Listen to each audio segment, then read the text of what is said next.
Las, patara las, itu tuh kayak.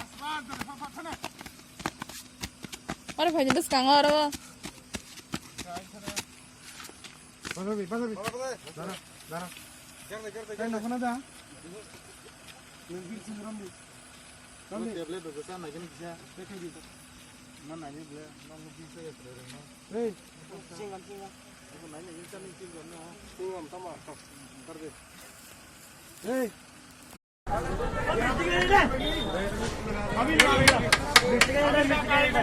इसके ऊपर लिख दे। आपने लिए किसी ने? इसके ऊपर लिख। कितने बोला? इसके ऊपर लिख यहाँ टांग दे इसको।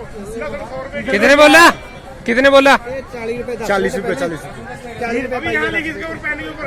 40 रुपए पाइया दस रहे थे सेटो सर इंदे 100 रुपए किलो है। साले झूठ बोलता है हैं? बैठो मैं तो थल्ले की किलो। तो लोग मरने लगे हुए तुम लोग पैसे लगे हुए कमाने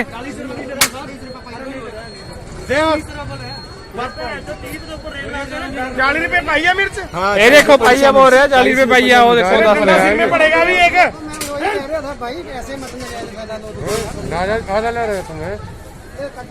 लोग मरने लगे हुए तुम लोग पैसे लगे हुए कमाने साले 100 रुपए किलो दे रहा है मटर 100 रुपए किलो।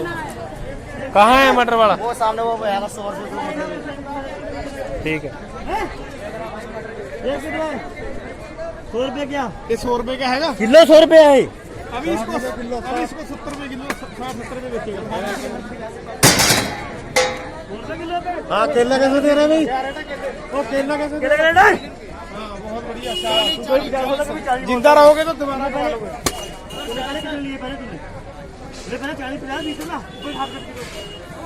आज भी देगा ना? 40 रुपए किलो। अगर जिंदा रहेगा ना, अगर जिंदा रहेगा तभी कमाएगा साले। जब मुर्दों को खिलाएगा अब केले बाद में। अरे क्या रेट है?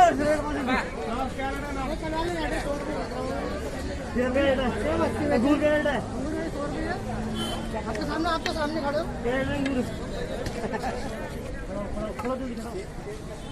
मुझे कितना बोला था? कितना बोला? 140 बोला तूने अभी? पहले 140 बोला। क्या लूट मची है? मुर्दा लोगों को खिलाएगा इसको। जब सब मर जाएंगे फिर खिलाइए उसको 40 रुपए।